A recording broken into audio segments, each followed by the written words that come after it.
40,000 बच्चों को नया जीवन देने वाले फादर प्लेसी अब इस दुनिया में नहीं रहे।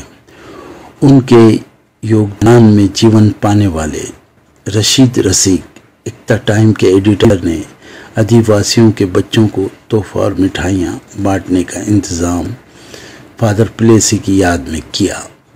यतीम बच्चों और बेवाओं को मदद करना रशीद रसीक का पिछले 20 सालों से सिलसिला जारी है।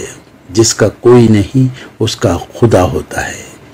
गोल्ड मेडलिस्ट विकास भाई ने उनके जीवन पर लिखी हुई किताब का विमोचन भी किया, जो रशीद रसीक ने स्ट्रीट चाइल्ड और उनके ऊपर लिखी गई किताब चक्रवात।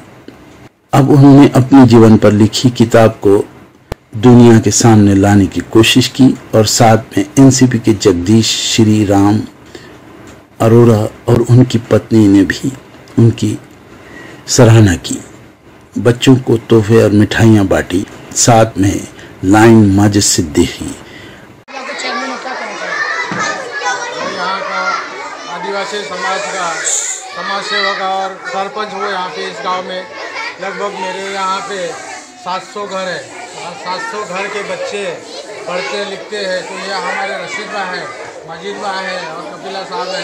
ये हमें हर साल आके यहाँ पे मदद करते हैं।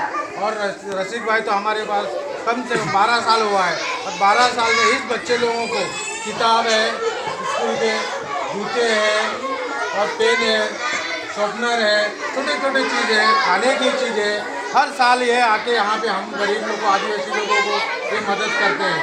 और हम चाहते हैं कि हर साल रशीद भाई हम लोग के आदिवासी लोगों को मदद करते हैं, ऐसे करते रहे। आज आप लोग भी है, हम लोगों को मदद करते रहे। मैं आप लोग से गुजारिश और धन्यवाद चाहता हूँ। मुझे बस इतनी हेल्प मिलती है गरीबों को, मैं यही चाहता हूँ आप लोग से। और हमारे यहाँ गाँव के बच्चे, मेरी तमन्ना है कि पढ़ लिख के आगे चले। हम आदिवासी लोग तब तक ऐसे रहेंगे। तो मैंने आप लोगों से, रशीद भाई से गुजारिश करता हूँ और इनसे मेरा संपर्क अच्छा है, तो मैं इनसे गुजारिश करके ये सब बच्चे लोग को पढ़ाना चाहता हूँ और इनको आगे लेके जाना चाहता हूँ।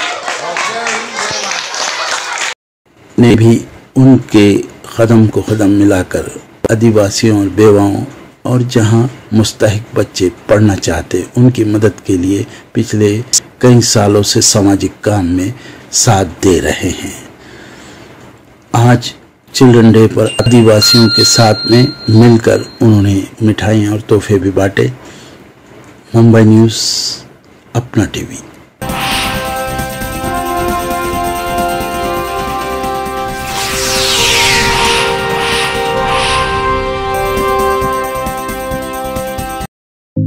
नई नस्ल को फिर चाचा नेहरू याद आए। 14 नवंबर 2021 मुल्क को आज फिर नेहरू की जरूरत महसूस हो रही है। पंडित जवाहरलाल नेहरू को मुल्क का मेमार यूं ही नहीं कहा जाता। मुल्क की तकसीम के बाद एक आजाद रियासत को संभालना कोई आसान काम नहीं था, लेकिन उन्होंने न सिर्फ मुल्क को संभाला बल्कि उसे एक सिम भी और रफ्तार भी दी।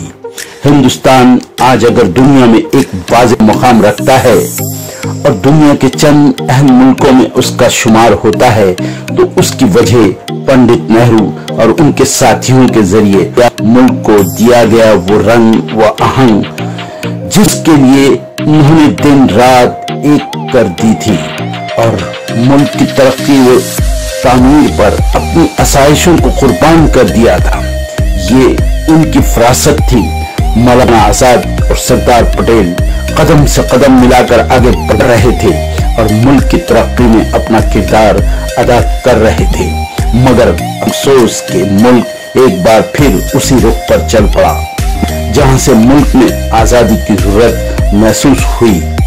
इज़हार राय की आजादी, सोच व फिक्र की आजादी, जबान की आजादी, तालीम की आजादी, खाने पीने की आजादी और रहने सहने और ओढ़ने पहनने की आजादी आज एक बार फिर उन सब पर पाबंदियां लगती हुई नजर आ रही है। ऐसे में पंडित नेहरू और उनके नजरियात की जरूरत पहले से कहीं ज्यादा महसूस हो रही है। इसके लिए जरूरी है कि नई नस्ल को आगे आना पड़ेगा और अपनी जिम्मेदारियों को महसूस करते हुए उनके नजरियात को फरोग देने की कोशिश करना पड़ेगा। पंडित नेहरू खुद को वजीर आजम नहीं बल्कि मुल्क का एक ऐसा खिदमतगार समझते थे जिन पर निगहदाश्त करने और उसे परवान चढ़ाने की जिम्मेदारी थी। आज जिस तरह हमारे सियासतदान इक़्तिदार पर काबिज होने के लिए जोड़ तोड़ करते हैं, यहाँ तक कि मुल्क का मफाद भी दांव पर लगाते नजर आते हैं, इन्हें देखकर दिल खून के आंसू रोता है।